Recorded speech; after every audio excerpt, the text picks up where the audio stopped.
So Danny, I know this is a worn out topic with Jason, but 55-yarder last week. What did he do anything differently? I know you've been saying, confidence. At the risk of a harsh response, did he do anything differently?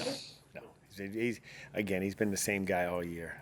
And again, just like we talked about last week, and the week before that, it's good to see what we see every single kick in practice on game day now. So, as I've said all along, complete confidence, and like anything though, the made kicks always give you more confidence. So it was good. It was an important kick. We needed it, and he struck it very well. With the potential, with the weather conditions that are forecasted, wind, snow, whatnot, what discussions are you having with Thomas and Jason about just the entire operation? Well, we talk about all the situations and all the possibilities. One thing after spending some time, it can change in a heartbeat.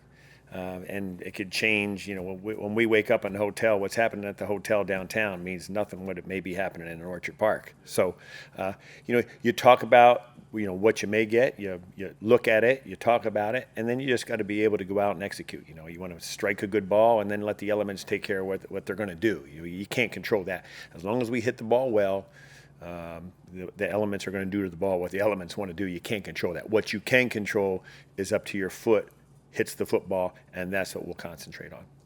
Is, depending on where the wind is maybe blowing, those conversations that you have with Mike talking about, hey, maybe we want to go this in a certain way in the first half because of there's a lot of things, and 5 or 10 miles per hour on wind in that stadium changes a lot of things. What direction it's coming from? Is it coming off the lake? So there's a lot of things in that stadium because it's how it's built and how close it is to the lake that can be factors. But again, until you get there, we'll talk about them, we'll discuss them, but we'll worry about it when we get there on game day. You coached there for several years. Does that give you, because you talk about the wind and all that, does that give you, okay, when I get there, I need to look at this and sort of see what it is? Yeah, like anything, there's a knowledge of what that stadium is and where there's certain things you expect. So without question, the more time you spend there under different circumstances in terms of weather, gets you a little bit more prepared, I believe. But again, it comes down to execution. So, we'll make the guys aware of it,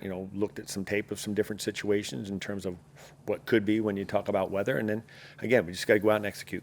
What was the toughest weather game you had up there? Probably we played Indianapolis one year with lake effect snow, and pregame there was no snow to about 20 minutes before game time. We ended up playing in about 8 inches. So, but again, you can't control that. So you talk about it and you adapt to what you get. In the event of heavy snow flurries, are you inclined to tell your receivers either don't even try fielding the punt or just make sure you catch it and don't worry about doing it's the footing, even before you get to the ball. So there's so many different things that go into it that we just make them aware of all the scenarios, and then to go out and number one make good decisions, but understand the circumstances of what you may have to do. I guess you can't just dust off the week 3 game plan or scouting report. In the third game, they acquired Naheem Hines. What do you see? He's an outstanding player, really special with the ball in his hands, and has been since he's been in the National Football League. So again, they're an outstanding team. They've done a great job building that team, offensively, defensively, and in the kicking game, obviously, to be able to go at the trade deadline and get a guy of that caliber to go along with what they've done and how they built the team offensive, defense. It shows, all 3 phases, they're an outstanding club. Danny, we're making a huge deal about the weather. I'm wondering, from your experience, how big a deal it is, because my thought kind of is everybody on the Dolphins didn't grow up in South Florida and live here their whole lives, right? I mean, there's been guys who have played, Dieter grew up in Ohio and played at Wisconsin, and, guys Tyreek played in Kansas City. So how big a factor is the cold weather for the Miami Dolphins specifically? I don't think it's any bigger factor than for anybody, regardless of what team you are.